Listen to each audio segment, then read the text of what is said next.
So after the Knockouts Battle Royal, Taryn Terrell successfully retains her Knockouts title, gets attacked by Havoc after the matchup, and you know something's going to happen, but there was a rumor of this woman returning earlier on in the day, but I did not read about it. I was not on the dirt sheets at the time. No one tweeted me about it. I was so happy.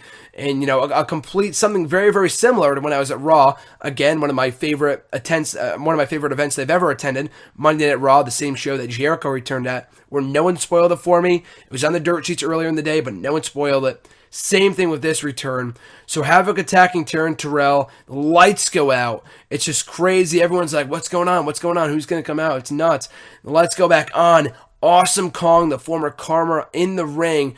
An amazing reaction. By far the biggest pop of the night. Hands down. Like nothing came close. The place came unglued. I looked at the guy next to me. We're marking the fuck out together because we knew how special this was. Because Awesome Kong is someone that has gone on record before, like, I don't know if you would compare her to being the Ultimate Warrior of TNA, but you know she's gone on record before and saying I never ever ever want to go back to TNA. There is a very very good chance you'll never ever see me there again.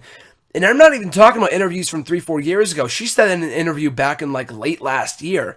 So she did a very good job of keeping that a secret and that she was coming back to the company, maybe with new management now, maybe things cooled over between the two sides.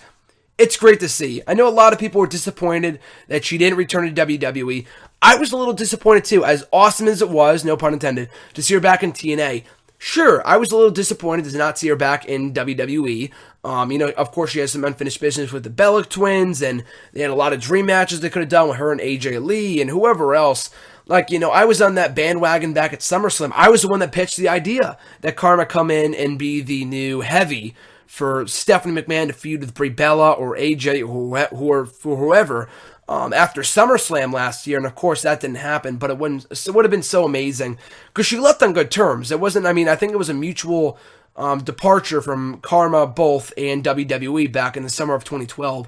It was just so mind-boggling to me. They never really brought her back. She wasn't in a great state of mind at that point after the whole, I think she had a miscarriage in late 2011, so God bless her. I mean, with everything that happened to her. But, you know, everything that's happened between the two sides over the last couple of years, I thought she would have been back at some point. It sucks that she's not back right now. But that doesn't mean that doesn't rule out a return to WWE completely. I mean, she could always return at some point down the line. But the bottom line is that she's back on my TV. Awesome Kong. You know, as great as it could have been to see her in WWE, we know how great she could be in TNA. Like, that's the bottom line. I don't know who I said this to, but in WWE, she could have had a good run. Like, we know, you know, that had a lot of potential to be something great back in 2011 when she was doing the whole Barbie thing and she came in and she took out Michelle McCool. Like, there was a lot of awesome stuff there. There's, no pun intended, again, there's a lot of stuff to be excited about. But my only real fear with Karma and WWE is that, you know, I've talked this at length before on here and in many other platforms, is that they don't treat the Divas right. They never, ever do anything with the Divas division in the right way. Like they did with the women down in NXT, but never, ever the Divas division. And that's on WWE. That's not on the talent. Like, I'm not a fan of Rosa Mendez. I think she sucks as a wrestler. But for the Natalias, for the Naomis, for the AJ Lees, for the Paiges, they have the talent. It's the issue is not the talent on the main roster. It's the way they're portrayed. It's the way they're perceived. It's the way they're booked. Their matches, they're only 2 minutes. Last night is a prime example. Paige versus Brie Bella. What a waste of a match. Neither two have any real defined characters right now. Both turned randomly. The match lasted all of 2 minutes.